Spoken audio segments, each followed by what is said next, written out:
గోదావరి నదీ ప్రదక్షిణ చేస్తారు. వీళ్ళు సూర్యోదయం దగ్గర నుంచి సూర్యాస్తమయం దాకా కూడా నడుస్తూనే ఉంటారు. ఎక్కడ సూర్యాస్తమయం అయితే అక్కడే ఆగిపోయి వండుకొని తిని పడుకొని మళ్ళీ ఉదయాన్నే బ్రాహ్మీ మొదలుతారు. అంటే ఉదయం 4 గంటలకు లేచి స్నానం సంధ్యావందనం చేసుకొని మళ్ళీ సూర్యోదయానికి నడక ప్రారంభిస్తారు. అలా మల్లూరు తీర ప్రాంతానికి వచ్చేసరికి సూర్యాస్తమయం. వాళ్ళు సేద తీర్చుకుంటున్న సమయంలో స్వామివారి కథలో కనిపించి నీకోసం పలానా కొండపైన విధిస్తున్నాను అని చూపించారు. మీరు చూస్తున్నంత మేర కూడా ఈ గర్భగుడి మొత్తం కూడా పక్కన ఉన్న రాతి కొండదాగా దాన్ని గుణప పెట్టి తవ్వుతూ వచ్చారు. ఆ సమయంలో కొంచెం కొంచెం బహిర్గతమైతూ స్వామివారి కొండలోంచి బయటికి వస్తున్నారు.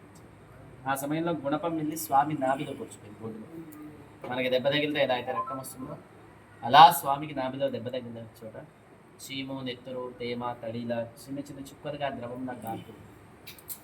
దానికి అడ్డంగా చందనం పెట్టి ఆ చందనమే సంతానం లేని వారికి, వివాహం కాని వారికి, అనారోగ్యంతో ఉన్న వాళ్ళకి చందనం ఇస్తారు. ఎవరి సమస్య అయితే ఉంటుందో వాళ్ళు వస్తేనే ఇస్తారు, వేరే వాళ్ళు ఎవరికి ఇచ్చుకోండి. ఎవరైతే సమస్యతో వస్తారో వాళ్ళని కూర్చోబెట్టి సంప్రోక్షణ చేసి మంత్రోపదేశంతో చందనం ఇచ్చి అది వాడే విధానం పద్ధతి ఇచ్చి పంపిస్తారు.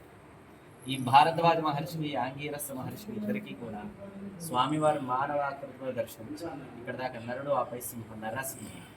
అందుకని మొత్తం కూడా నరమానవ లక్షణాలు ఉండి మెత్తగా మృదువుగా సున్నితంగా ఉంటారు. ఉత్తర భారతదేశంలో, దక్షిణ భారతదేశంలో ఎక్కడా కూడా శ్రీ మహావిష్ణువుకు నల్ల నువ్వుల నూనెతో అభిషేకం ఉంది. కానీ ఇక్కడ స్వామికి ప్రీతికరం ప్రత్యేకం. అందుకని ఇక్కడ కేవలం తిలతైలాభిషేకం మాత్రమే చేస్తారు. పంచామృతాలు, పళ్ళ రసాలు ఎటువంటి అభిషేకాలు ఇక్కడ శనివారం, ఆదివారం ఉదయం 10 గంటల నుంచి 12:30 లోపు స్వామికి అభిషేకం. ఈ అభిషేకం జరిగే సమయంలో మాత్రమే స్వామిని ముక్కుకొని చూపిస్తారు.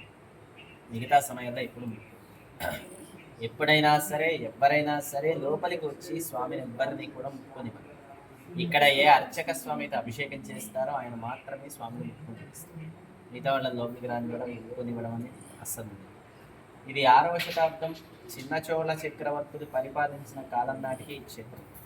అందుకు పూర్వం చరిత్ర ఎప్పటికీ ఎవరికీ కూడా తెలియదు. ఈ గుట్ట మొత్తం కూడా హేమాచలము అంటారు.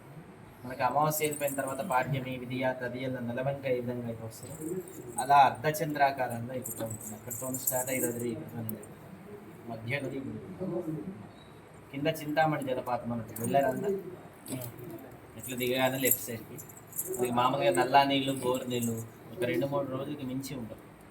ఈ నీళ్ళని మనం ఒక బాటిల్లో పట్టుకొని ఇంట్లో ఉండే ఫ్రిడ్జ్లో కాకుండా అల్మారా సెల్ఫ్లో పెట్టేసి ఈ రోజు మూత పెట్టి మళ్ళీ 10-15 సంవత్సరాల తర్వాత మూత తీసి తాగచ్చు. ఆ వాటర్ బ్యాక్టీరియా ఫామ్, వాటి వల్ల బీపీ, షుగరు, కీళ్ళ నొప్పులు, మోకాళ్ళ వాపులు, కిడ్నీ పెయిన్స్, చర్మ సంబంధ వ్యాధులు, ఎలాంటి దీర్ఘకాలిక వ్యాధి ఉన్నా నయమైపోతుంది.